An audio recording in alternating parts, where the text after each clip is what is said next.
अरे तुलसु गावा तूने मातावा पेठाई हो।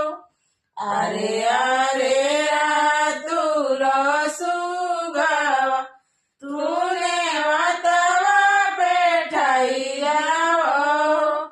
दुआरा ने वतिया बबलू जीजा अंगना दीदियो।